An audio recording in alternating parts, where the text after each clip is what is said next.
Bonsoir et bienvenue à tous dans ce 7-8 Les Invités, une émission dédiée à celles et ceux qui font l'actualité dans le département. Et ce mercredi 15 mars, parole à François Lasserre, auteur de plusieurs ouvrages sur les insectes et qui sort ce mois-ci un nouveau livre pour contrer de nombreuses idées reçues et répondre aux interrogations des enfants. Un nouvel ouvrage au nom évocateur, Les petites bêtes qui font peur, mais pas trop. Parole aussi dans cette émission à Fabien Parmentier qui participe ce week-end à la 10e édition de l'Éco-Trail. Et c'est pour lui un 10 sur 10 puisqu'il s'agit de sa 10e participation à la course éco-responsable dont le départ sera donné une nouvelle fois à la base de loisirs de Saint-Quentin en Yvelines. Mais on débute donc avec vous cette émission. François Lasserre, bonsoir. Bonsoir.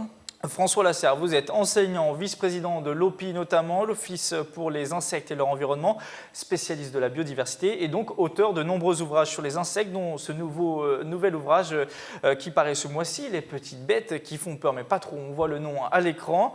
Un livre, en résumé, où les parents trouvent la réponse à toutes les questions que les enfants se posent. Pour la genèse de ce livre, vous êtes parti du constat qu'en fait les parents étaient un peu désarçonnés face aux questions des plus jeunes. C'est une expérience aussi peut-être personnelle ? C'est sûr que quand on s'intéresse à la nature, et en particulier aux insectes ou aux araignées, on se rend compte que tout le monde est un peu démuni, on n'apprend pas grand-chose. Donc c'est un bouquin qui s'adresse un peu aux parents, beaucoup aux enfants, pour toute la famille, mais c'est quand même au départ 50 anti-sèches pour parents en détresse. Oui, c'est pour les parents, c'est pour les grands-parents, c'est pour tout le monde, puisque finalement aussi, si les enfants ont peur, c'est que les parents aussi, on va dire, transmettent cette peur des insectes. Exactement. Alors c'est vrai que sous couvert de répondre aux questions des parents, on s'adresse à toute la famille, y compris aux enfants, mais c'est vraiment un livre familial. Ça partait de questions qui étaient envoyées à La Salamandre. La Salamandre, c'est l'éditeur et qui édite aussi une revue.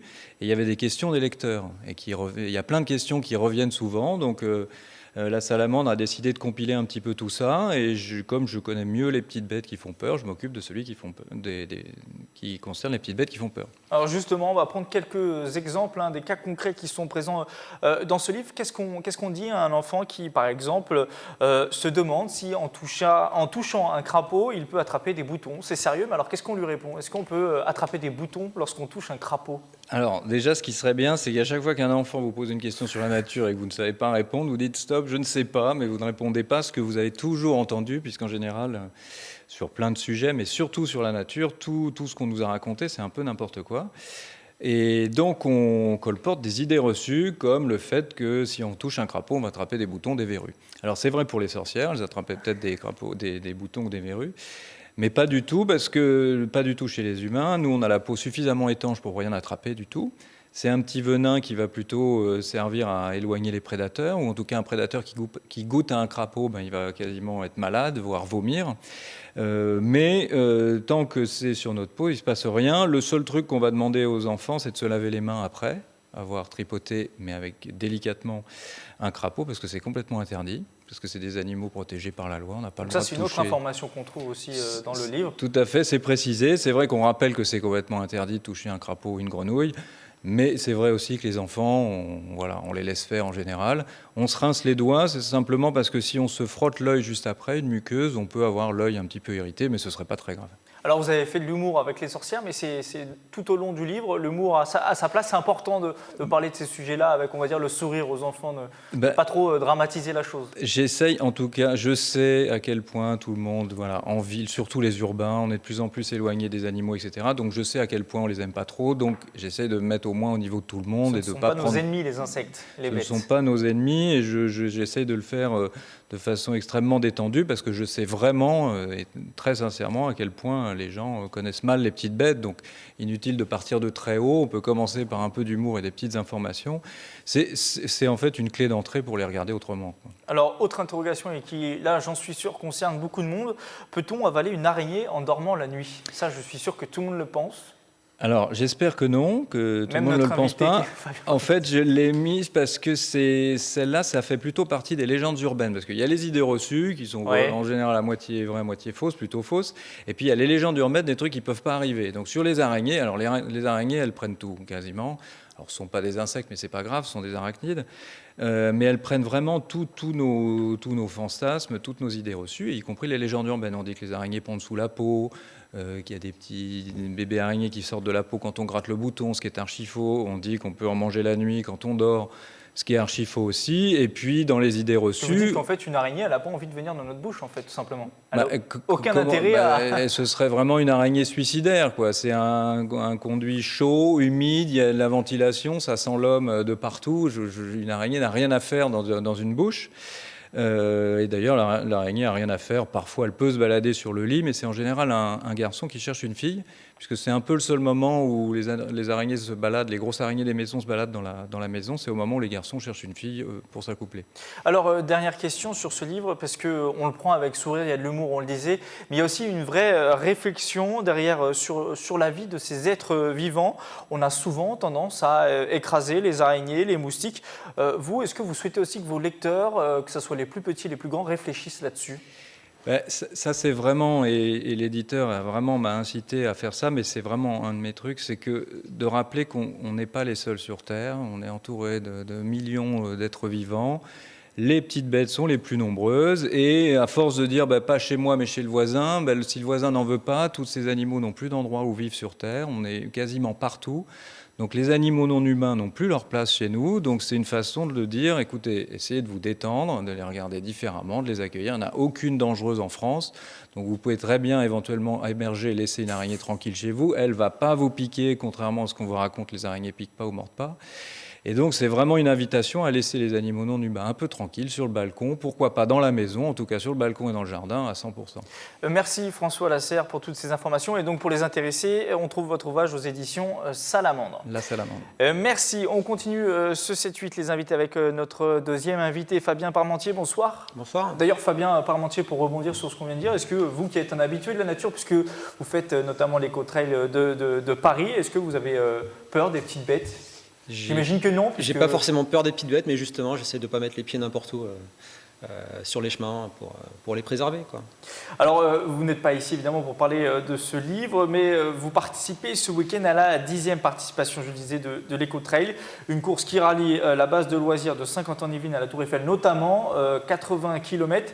J'allais vous demander en première question si vous êtes prêt pour une telle course, mais j'ai déjà la réponse, oui, puisque c'est la 10e fois que vous le faites, et à chaque fois, vous avez fini la course dans les délais impartis. Est-ce qu'il n'y a pas d'inquiétude pour vous pour ce week-end ?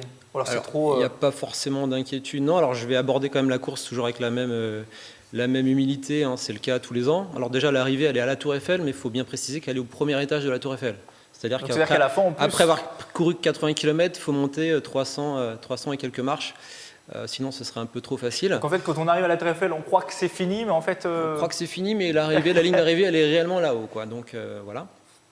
Après, effectivement, je capitalise sur mes 9 premières participations donc à l'Eco-Trail pour aborder cette 10e. Je suis assez confiant parce que je connais un petit peu le parcours maintenant et puis je commence à aussi mieux me connaître. Donc, côté physique, côté moral, voilà, je sais un peu plus à quoi m'attendre. Malgré tout, dites-nous comment on se prépare pour parcourir 80 km en environ 8 heures, je crois 8h30 pour vous. Pour moi, 8h30. Ouais. Voilà, pour moi, 8h30 sur notamment les 2 dernières éditions, sachant que les premières étaient un peu moins... La première, vous faisiez 10 heures, un peu plus de 10 heures. J'ai commencé vers 10h30, voilà. Ce qui est déjà une performance énorme, parce que je crois que peu de monde est capable de faire 80 km. Peu de monde pense être incapable de le faire, mais je pense que ça mérite... il mérite quand même de la préparation, de se reposer la question. Mais voilà, on ne s'improvise pas en fait sur une course de cet ordre-là, on progresse avec le temps. Moi, je ne me suis pas mis à courir, même si c'est parti d'un pari avec un collègue, pour courir la première édition le jour de mes 30 ans. J'ai commencé comme beaucoup par faire du petit jogging. Bon, avant, j'ai un passé de footballeur, mais faire des petits jogging. Après, je suis passé par le Paris-Versailles notamment, la course le Paris-Versailles. Après, j'ai fait quelques marathons. Et un jour, je me suis lancé effectivement après un bête pari avec un collègue sur cette édition le jour de mes 30 ans. Et à quelques jours de la course, vous courez par exemple tous les jours, j'imagine, aujourd'hui, combien de kilomètres ? Malheureusement, non, je suis un mauvais élève en fait.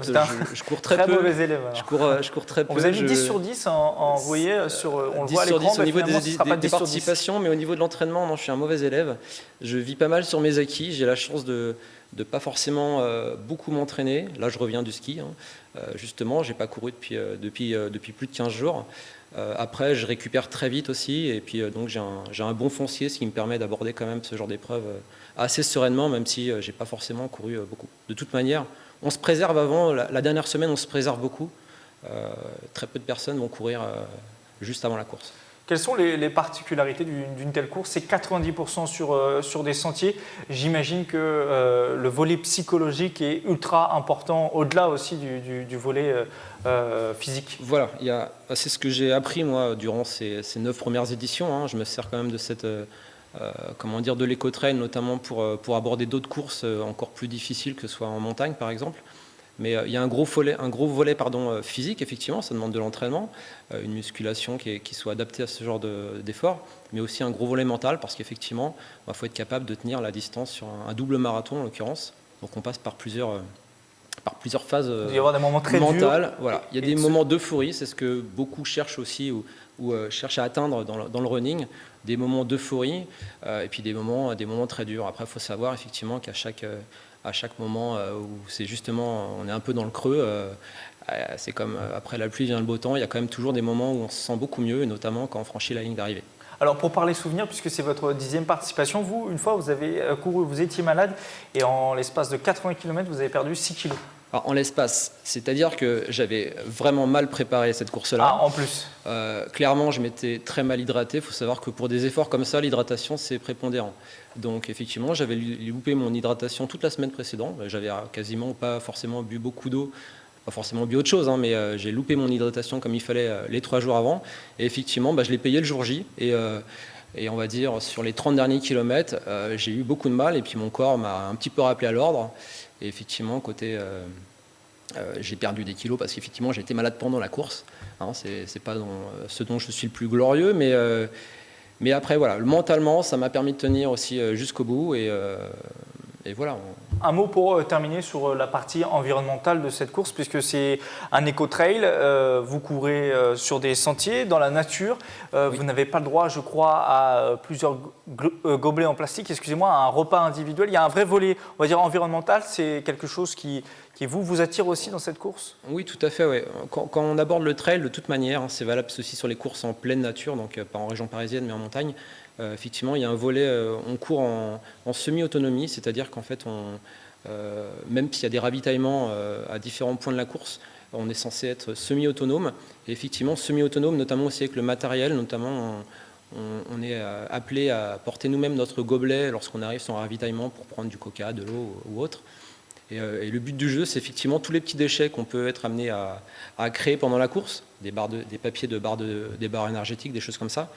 L'idée, c'est quand même de les garder sur soi. On a des petits sachets qui nous sont distribués pour pouvoir les garder sur nous et puis les déposer au prochain ravitaillement dans des poubelles.